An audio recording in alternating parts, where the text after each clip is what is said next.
The Kennedy Center will soon close for 2 years. President Trump says it's for construction, revitalization, and complete rebuilding starting on July 4th. Recently, several performers scheduled to appear at the Performing Arts Institution pulled out following Mr. Trump's takeover. CBS News White House reporter Olivia Rinaldi is joining us now. So, Olivia, this is just the latest controversy surrounding the Kennedy Center and President Trump.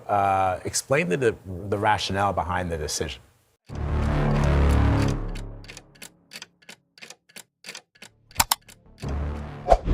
Desde su inauguración en 1971, el Centro Kennedy funcionaba bajo un consenso institucional continuo. La reciente decisión de suspender por completo sus actividades alteró abruptamente este patrón, con implicaciones aún vigentes para el Sistema Federal de Cultura. El 28 de enero de 2026 se envió al Senado una notificación emitida por la Dirección de Patrimonio Cultural de la Unión con carácter inmediato. Las actividades del Centro Kennedy se suspenderían por tiempo indefinido. La justificación, presentada como una reestructuración completa de la gestión y la misión institucional, no se había discutido previamente con el Congreso. A pesar de que el centro opera bajo protección legal como monumento nacional y recibe fondos federales anuales. El anuncio no se hizo mediante una audiencia pública, un informe técnico o una consulta a los consejos culturales. Fue transmitido directamente por Donald Trump desde su residencia en Mar-a-Lago como parte de una declaración informal. En ella, Trump se refería al espacio más de una vez como Trump Kennedy Center, nombre nunca ratificado por ninguna instancia legislativa o administrativa. El cambio de nomenclatura se había realizado de forma unilateral a finales del año anterior, lo que desencadenó una serie de protestas públicas, mociones de repudio y cartas abiertas de artistas e instituciones. Ahora, la suspensión total de las actividades consolidaba un proceso que se había gestado de forma progresiva, pero opaca. Desde el nombramiento de la nueva presidencia del Consejo, la destitución masiva de directores y la reconfiguración del equipo técnico-artístico. La suspensión del centro en sí misma no fue el único factor considerado atípico. La forma en que se llevó a cabo, sin ningún dictamen de un órgano supervisor ni autorización legislativa para modificar la misión institucional, fue vista por parlamentarios de diversos espectros como una señal del debilitamiento de la gobernanza compartida sobre el patrimonio cultural federal. El mismo día del anuncio, artistas y compañías vinculados al espacio comenzaron a cancelar las presentaciones previstas para los meses siguientes. Nombres como René Fleming, Philip Glass y miembros de la Orquesta Nacional emitieron comunicados en los que alegaban no reconocer la nueva estructura de mando y señalaban la incongruencia entre los principios del centro y el rumbo adoptado por su nueva administración. La carta de renuncia de Ben Folds, asesor artístico de la orquesta desde 2018, circuló en los medios de comunicación y fue leída en el Pleno por un senador de Virginia. En ella, Folds describía la decisión como parte de un proceso de instrumentalización político-partidista que compromete la libertad de expresión en el espacio público. La respuesta institucional comenzó a articularse en múltiples frentes. El Comité de Libertades Culturales de la Cámara de Representantes programó una audiencia pública. La Oficina de Supervisión Gubernamental abrió una investigación sobre la legalidad de la suspensión. Y los consejos independientes comenzaron a proponer mecanismos de protección para las instituciones culturales federales, frente a intervenciones no deliberadas. El impacto del episodio no se limitó a lo que ocurrió dentro de la sala en ese momento. La convergencia de renuncias, cancelaciones e iniciativas legislativas activó una zona de tensión entre la autonomía administrativa del Ejecutivo y los dispositivos legales que regulan el patrimonio de la Federación. El Centro Kennedy había sido concebido como un espacio de representación plural y de articulación entre el arte, la educación y la memoria pública. Su reconfiguración abrupta, sin consulta pública ni deliberación interinstitucional, no solo alteró el calendario cultural de 2 docenas de compañías, sino que también sembró dudas sobre la estabilidad normativa de instituciones similares. Al final de la primera semana de paralización, más de 30 entidades ya habían suspendido su colaboración con el centro, entre ellas orquestas militares, compañías de danza, escuelas de formación artística y agencias de intercambio cultural. El impacto se extendió a los circuitos regionales, con reacciones de instituciones que dependían de colaboraciones técnicas con el centro para viabilizar sus temporadas. Aún así, la nueva administración no dio marcha atrás. Reiteró que el cierre podría durar 2 años o más y que la misión del centro se revisaría en consonancia con los valores del nuevo ciclo nacional. Es en este contexto que los acontecimientos institucionales comenzaron a superponerse en diferentes niveles del sistema federal. La Oficina de Supervisión Gubernamental, vinculada al Congreso, inició la recopilación de documentos relacionados con las modificaciones contractuales y presupuestarias realizadas desde el nombramiento del nuevo presidente del Consejo Administrativo. Entre los puntos analizados se encontraban las transferencias de recursos realizadas mediante órdenes ejecutivas, los nombramientos realizados sin dictamen técnico y la posible violación del título memorial del centro, protegido por legislación específica desde 1978. En la Comisión de Asuntos Culturales del Senado se solicitó una sesión extraordinaria para escuchar a antiguos directores destituidos y a representantes de instituciones que alegan haber sido presionados para adaptar los contenidos de los espectáculos a una nueva orientación política. A partir de ese momento, la situación dejó de ser solo un conflicto de agendas artísticas y pasó a involucrar la interpretación de normas constitucionales sobre los límites de la interferencia del Ejecutivo en instituciones culturales públicas con función nacional. Entre las entidades que se manifestaron públicamente se encontraban la Smithsonian Institution, la Academia Americana de las Artes y las Letras y el National Endowment for the Arts. En comunicados separados, estas organizaciones destacaron que la suspensión de las actividades del centro y el cambio unilateral de su misión representan un riesgo de ruptura con los principios de pluralismo y representación que rigen el sistema cultural federal. Más que el cierre de espectáculos, lo que estaba en marcha era un intento de redirigir, sin mediación pública, la función de uno de los pocos espacios que combinan la memoria nacional y la producción artística contemporánea. Documentos internos obtenidos por periodistas indicaban que desde diciembre, las presentaciones con temas relacionados con la diversidad, la crítica política y la historia de los derechos civiles estaban siendo sustituidas gradualmente por programaciones neutras o por iniciativas directamente vinculadas a grupos de apoyo al presidente. Estos datos se cruzaron con registros de contratos de emergencia firmados en las últimas semanas y con la destitución de al menos 12 coordinadores que formaban parte del equipo original de curaduría artística. Esta convergencia ayuda a entender por qué el caso ha traspasado los límites del debate sobre la financiación cultural. Para parte de los parlamentarios, el centro se ha convertido en un punto de inflexión sobre el grado de resiliencia de las instituciones ante decisiones ejecutivas no pactadas. Durante una audiencia preliminar celebrada en la Cámara, expertos en derecho público argumentaron que el artículo de la ley que protege la identidad del centro como memorial no admite modificaciones por acto unilateral.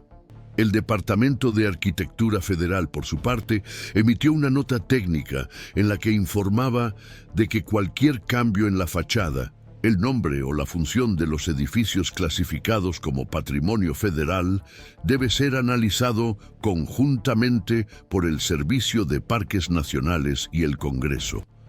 Aún así, se instalaron placas con la nueva nomenclatura, se modificó la comunicación institucional y el sitio web oficial pasó a describir el espacio como un proyecto de reconstrucción de la identidad nacional.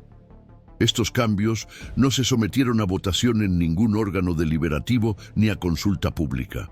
Paralelamente, las instituciones internacionales que mantenían una cooperación con el centro comenzaron a suspender sus asociaciones.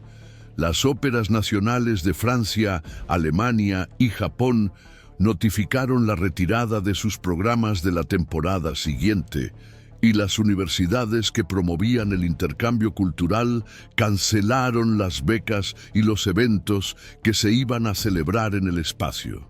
Mientras el centro permanecía cerrado, la Fundación Nacional de las Artes indicó que parte de los recursos anteriormente destinados al Kennedy Center se reasignarían a proyectos de circulación en estados que mantienen consejos de arte activos y autónomos. El gesto fue interpretado como un intento de garantizar la continuidad del acceso a la producción artística en contextos menos expuestos a la interferencia institucional directa.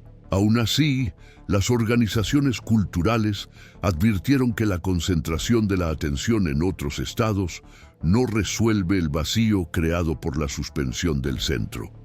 El impacto en las políticas públicas de cultura se hizo aún más evidente cuando el Departamento de Educación suspendió temporalmente los programas escolares vinculados al Kennedy Center, interrumpiendo las actividades artísticas complementarias en más de 300 escuelas públicas del país. La ausencia de un plan de sustitución para estas actividades fue objeto de debate en la Comisión de Educación de la Cámara de Representantes, que aprobó la convocatoria de audiencias con los gestores federales implicados en las decisiones. Además, surgieron iniciativas de juristas que comenzaron a articular en universidades, centros de investigación y organizaciones civiles, frentes de defensa legal del patrimonio cultural, contra decisiones unilaterales de carácter político. Al final de la segunda semana tras el anuncio, la estructura jurídica en torno al centro se encontraba en disputa abierta. No se presentó oficialmente ningún nuevo plan, y las actividades seguían suspendidas. Ante la falta de claridad sobre los próximos pasos, el caso se consolidaba como un hito en la relación entre cultura, memoria y gobernanza pública. Y si hay algo que este canal se propone hacer, es seguir acompañando estas transformaciones en profundidad, buscando comprender cómo decisiones puntuales pueden reconfigurar estructuras enteras. Todavía hay interpretaciones contradictorias sobre lo que realmente está en juego con la suspensión de las actividades del Centro Kennedy. Para una parte de los analistas dedicados al derecho público y a la dinámica institucional, el episodio señala un agravamiento de las tensiones entre la finalidad pública de estos equipamientos culturales y la posibilidad de su instrumentalización política. Desde esta perspectiva, el centro habría superado la condición de espacio dedicado a la producción artística nacional y habría pasado a ocupar un papel simbólico más sensible, convirtiéndose en un punto de disputa en torno a la gestión de la memoria colectiva. El cambio inmediato de personal técnico por personas sin experiencia consolidada en el campo cultural, la reorientación de los criterios de programación y los cambios unilaterales de nomenclatura son señalados por estos observadores como evidencias de un movimiento más amplio de estandarización discursiva. Por su parte, los especialistas en políticas públicas y gobernanza cultural destacan que el caso pone de manifiesto las debilidades de los marcos normativos, que permiten cambios administrativos en espacios de carácter conmemorativo sin exigir procesos de consulta pública exhaustivos ni autorización legislativa expresa. Aunque existen normas destinadas a la protección del patrimonio cultural, no todas garantizan salvaguardias suficientes frente a decisiones ejecutivas justificadas como reorganización institucional. Otros estudiosos, sin embargo, sugieren que el episodio debe entenderse como parte de ciclos recurrentes de disputa sobre el papel de las artes en el espacio público. Según esta interpretación, el centro se habría consolidado históricamente como símbolo de prestigio institucional asociado a valores de diversidad y pluralidad, que no armonizan con la retórica adoptada actualmente por la presidencia. La interrupción de las actividades, la redefinición de su misión y el distanciamiento de las asociaciones tradicionales con diferentes entidades culturales serían elementos de un intento de redefinir los criterios que legitiman el uso del espacio público. Aún no hay consenso sobre la suficiencia del respaldo jurídico de este proceso, pero existen registros de iniciativas presentadas por organizaciones de la sociedad civil y por parlamentarios solicitando la suspensión de los efectos de la reestructuración hasta que se analice su mérito constitucional. En el escenario internacional, las instituciones dedicadas a la cooperación cultural siguen el caso con cautela, especialmente por las posibles implicaciones en futuras articulaciones bilaterales que involucren equipamientos culturales vinculados al Estado. La percepción de inestabilidad institucional ha llevado a la reevaluación de acuerdos previamente firmados, ampliando los efectos del episodio más allá del ámbito nacional. El debate también se extiende a las consecuencias a largo plazo. Para los sectores vinculados a la formación artística, la indisponibilidad del centro como espacio de residencia, intercambio y circulación compromete la continuidad de los programas educativos y restringe la diversidad de voces presentes en los escenarios de proyección nacional. Desde una perspectiva a medio plazo, los analistas advierten que la pérdida del carácter federativo de estas instalaciones culturales puede agravar las desigualdades en el acceso a la producción artística, sobre todo en regiones que no disponen de estructuras equivalentes. Para los estudiosos de la relación entre política y cultura, la paralización del centro sienta un precedente institucional relevante. La posibilidad de que, bajo argumentos de modernización o alineación estratégica, las estructuras públicas sean desactivadas o redirigidas sin un diálogo amplio con los sectores directamente involucrados. La ausencia de mecanismos de salvaguardia más consistentes, según esta interpretación, abre la puerta a que las instalaciones culturales se utilicen como instrumentos de señalización ideológica, alejándose de su función original de representación plural de la sociedad. Según la información disponible hasta el momento, el centro permanece cerrado, sin que se haya dado a conocer una nueva agenda ni se hayan presentado aclaraciones formales sobre las decisiones tomadas. La Comisión Especial de la Cámara, encargada de seguir el caso, aún no ha recibido los datos solicitados relativos a los contratos firmados durante el período de transición, ni información sobre los recursos empleados en la reconfiguración visual e institucional del espacio. La indefinición sobre el destino del centro refuerza la percepción de que el episodio sigue abierto y que sus desdoblamientos dependerán de las próximas decisiones institucionales, judiciales y legislativas. En este contexto, el Centro Kennedy permanece físicamente preservado. Seguir atentamente estas repercusiones es fundamental para comprender cómo se reorganiza, en la práctica, el equilibrio entre la memoria, el arte y el poder en las instituciones públicas de los Estados Unidos. Mantenemos, así, el compromiso con el análisis continuo y con la contextualización necesaria para interpretar las señales del presente.